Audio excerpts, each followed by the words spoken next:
আসেন একটু রূপচর্চা করি।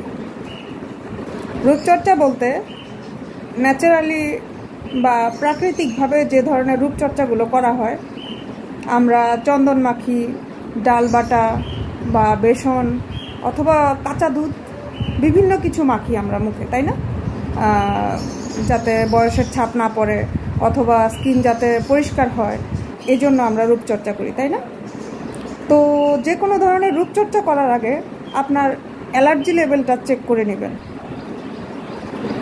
আপনার কোন কোন প্রসাধনীতে আপনার অ্যালার্জি হতে পারে বা আপনার অ্যালার্জিটা কোন লেভেলে আছে, আপনি কোনটা ইউজ করতে পারবেন, কোনটাতে আপনার ইরিটেশন হবে না, কোনটাতে আপনার সেন্সিটিভিটি আসবে না, বা আপনি কতটুকু নিতে পারবেন, কোন কোন প্রোডাক্টগুলো কতটুকু নিতে পারবেন। বিশেষ করে আমি প্রাকৃতিক উপাদানগুলোর কথা বলতেছি। অবশ্যই প্রাকৃতিক উপাদানকে আমি সাপোর্ট করি। আমি কোনো কেমিক্যাল, কোনো বয়মজাত, প্যাকেটজাত এসব কোনো প্রসাধনী বা প্রোডাক্ট আমি পছন্দ করি না, এবং আমি নিজের উপরও আমি অ্যাপ্লাই করি না। তো সেক্ষেত্রে আমি আপনাদেরকে অনুরোধ করব যে চেষ্টা করবেন প্রাকৃতিকভাবে কীভাবে নিজেকে ভালো রাখা যায়, ভালো খাবার দাবার, ভালো লাইফস্টাইল এবং প্রাকৃতিক কিছু উপাদান ব্যবহার করে। যেমন আমি বললাম, বেসন, ডাল বাটা, চালের গুঁড়া, ইভেন চিনিটাও উপকারী। অনেকে দেখেছি ব্যবহার করেছে, আমি করিনি এখনও, কিন্তু আমি কিছু কিছু প্রাকৃতিক উপাদান ব্যবহার করি, ওটা আমি উপকার পেয়েছি। তো আসলে সময় পাই না, এজন্য রেগুলার করা হয় না। তো যখনই আমি সময় পাই আমি চেষ্টা করি, হয়তো মাসে একবার বা দুইবার এরকম আমি সময় পাই, এর বেশি আমি সময় পাই না। তো যাই হোক, যেই কথাটায় ছিলাম, আমরা প্রাকৃতিক উপাদানগুলো আমাদের স্কিনে, ফেসে ব্যবহার করার ক্ষেত্রে আমরা এই সতর্কতাটা অবশ্যই অবলম্বন করব যে আমাদের স্কিনটা কতটুকু সেন্সিটিভ, এবং আমাদের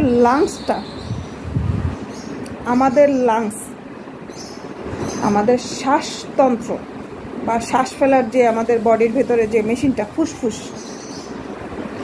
সেটা কতটুকু নিতে পারবে সেটা বুঝে আমাদের এই প্রসাধনী বা উপাদানগুলো ব্যবহার করা উচিত। যেমন আমি আমার স্কিনে, ফেসে কিছুদিন আগে না, বছরখানিক আগে আইস অ্যাপ্লাই করেছিলাম। তারপর কাঁচা দুধ, ফ্রিজের ঠান্ডা কাঁচা দুধ ব্যবহার করেছিলাম।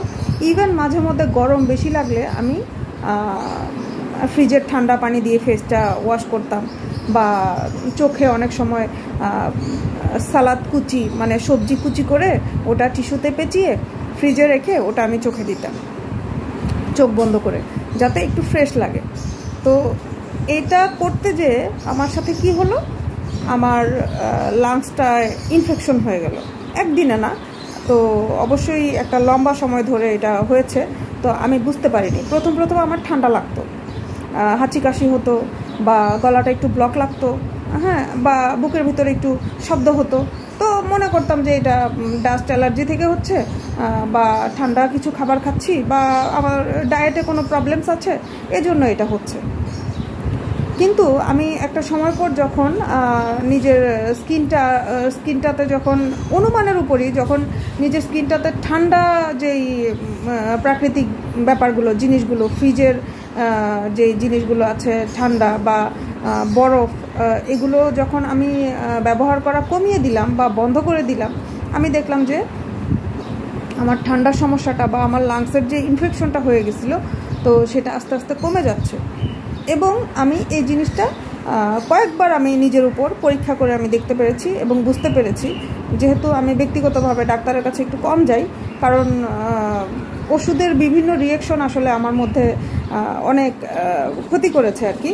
তো যার কারণে আমি আসলে ওষুধের ধারে কাছে বা ডাক্তারের ধারে কাছে ইমার্জেন্সি ছাড়া আসলে যেতে চাই না। যতটুকু চেষ্টা করি যে আগের যুগে মানুষরা যেভাবে নিজেদেরকে সুস্থ রাখার চেষ্টা করতো, বা সঠিক লাইফস্টাইলে আসতো, সঠিক খাবার দাবারের মাধ্যমে নিজেকে ভালো রাখার চেষ্টা করতো, ব্যায়ামের মাধ্যমে একটু রোদে থেকে, রোদে যে হাঁটাহাঁটি করে সুস্থ থাকার চেষ্টা করতো। তো এই ব্যাপারগুলো আমি আসলে স্টাডি করেছি এবং আমি নিজের উপর অ্যাপ্লাই করেছি, এবং আমি যথেষ্ট উপকার পেয়েছি। যেই উপকারটা আমি কখনো ডাক্তারি শাস্ত্রে পাই নাই। কারণ আমি অনেক বড় বড় ডাক্তার দেখিয়েছি, দেশের বাইরেও গিয়েছি। আমি বলবো না তারা খারাপ, কিন্তু মানে তাদের ট্রিটমেন্টে কোনো সমস্যা আছে এটাও আমি বলবো না, কিন্তু যে মেডিসিনগুলো আমি নিতাম বা নিয়েছি এবং যে ট্রিটমেন্টগুলো আমার উপর দিয়ে গিয়েছে, তো সেই অনুপাতে আমি দেখেছি যে আমি প্রাকৃতিক লাইফস্টাইল মেনটেন করলে, মানে আজ থেকে 50-80 বছর আগে মানুষ যেভাবে চলতো এইভাবে চললে আমি সুস্থ ফিল করি, যেটা আমাকে মেডিসিন বা ডাক্তারের ট্রিটমেন্ট দিতে পারে নাই, এখন পর্যন্ত পারে নাই। তো এই জন্য আমি প্রাকৃতিকভাবে চলাফেরা পছন্দ করি। তো এই জন্য আমি নিজে থেকেই, মানে ডাক্তারের পরামর্শও ছিল, ডাক্তারও দেখিয়েছি, এবং আমি নিজে থেকেও বুঝতে পেরেছি যে ঠান্ডা প্রসাধনীগুলো বা ফ্রিজের মানে আইস, বরফ দিয়ে স্কিন কেয়ার অথবা ঠান্ডা পানি বা ঠান্ডা দুধ বা লিকুইড কোনো ঠান্ডা জিনিস ফেসের জন্য কিছু কিছু মানুষের ক্ষেত্রে ক্ষতিকর, যাদের লাংসটা একটু দুর্বল, যাদের লাংসে অ্যালার্জি বেশি, ব্লাডেও অ্যালার্জি বেশি থাকলে এরকম হয়। মানে মোট কথা সেন্সিটিভ স্কিনধারী যারা আছে, যাদের স্কিন সেন্সিটিভ, যাদের বডি সেন্সিটিভ, যাদের ব্লাডে অ্যালার্জি আছে, এই ধরনের মানুষরা একটু সাবধান হয়ে যাবেন প্লিজ, কাইন্ডলি।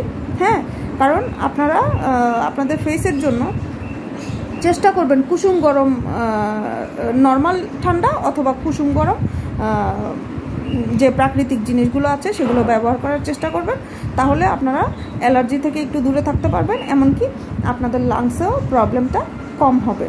তো আমার সাথে ব্যাপারটা ঘটেছে, এজন্য আমি আপনাদেরকে সবাইকে সতর্ক করে দিলাম। তো চেষ্টা করবেন প্রাকৃতিকভাবে নিজেকে ভালো রাখার, প্রাকৃতিকভাবে নিজেকে সুস্থ রাখার এবং প্রাকৃতিকভাবে নিজেকে স্মার্ট এবং সুন্দর রাখার চেষ্টা করবেন। আর চেষ্টা করবেন এমন কোনো প্রসাধনী বা এমন কোনো কিছু যাতে ইউজ না হয় যেটাতে আপনি অসুস্থ হয়ে যান বা অসুন্দর হয়ে যান। এই জন্য জেনে শুনে বুঝে স্টাডি করে, সম্ভব হলে একটু পড়াশোনা হালকা পাতলা করে তারপরে আপনারা নিজের উপর সেটা চর্চা করবেন। তা আমি ব্যক্তিগত মতামতটা বললাম, তো আপনারা প্লিজ কাইন্ডলি একটু সাবধানে থাকবেন। হ্যাঁ, তো আমার লাংসের ইনফেকশনটা হয়ে গিয়েছিল এবং আমি যখন বুঝতে পেরেছি, আমি সেই ঠান্ডা উপাদানগুলো ব্যবহার করা বন্ধ করে দিয়েছি। এখন আলহামদুলিল্লাহ আমি ভালো আছি এবং আমার এই সমস্যাগুলো রিপিট হচ্ছে না, এবং আমার মানে ডাক্তারি যেই মানে ট্রিটমেন্ট, এই ট্রিটমেন্টটা আমার খুব বেশি দিন নিতে হয় নাই, কারণ আমি আমার নিজের দোষটা বুঝতে পেরেছি যে আমার এটা দোষ ছিল এবং আমার এই দোষটা আমি কন্ট্রোল করে ফেলেছি। কন্ট্রোল করার পরে আমার আর এই ধরনের সমস্যাগুলো হয়নি। তো আমি ব্যক্তিগতভাবে আমার স্কিনে রূপচর্চা খুব একটা, ওই যে বললাম, সময় পাই না, তো খুব একটা যদি আমার প্রয়োজন হয় আমি নর্মাল ঠান্ডা ইউজ করি, আর যদি পসিবল হয় কিছু কিছু ক্ষেত্রে আমি কুসুম গরমটা ইউজ করি, যাতে আমার লাংসের প্রবলেমটা না হয় বা স্কিনের সেন্সিটিভিটিটা যাতে না বাড়ে। হ্যাঁ, তো এইভাবে বুঝে চলি। তো আপনারাও একটু সাবধান থাকবেন কাইন্ডলি। আর রূপচর্চা বা সৌন্দর্য চর্চা এগুলোর ক্ষেত্রে কিন্তু অবশ্যই স্পেশাল কিছু ডায়েট মেনটেন করতে হয়, স্পেশাল কিছু এক্সারসাইজ, ব্যায়াম করতে হয়, বিশেষ করে রোদে যেতে হয়, ভিটামিন ডি গ্রহণ করতে হয় এবং খাবারের লাইফস্টাইল একটু পরিবর্তন করতে হয়। মানে ভাজা পোড়া থেকে যতটা সম্ভব, ভাজা পোড়া, চিনি, মিষ্টি জাতীয় এগুলো থেকে, প্যাকেটজাত খাবার থেকে যতটা সম্ভব দূরে থাকা ভালো। হ্যাঁ, তো চেষ্টা করবেন সাবধানে থাকতে। হ্যাঁ, টাটা।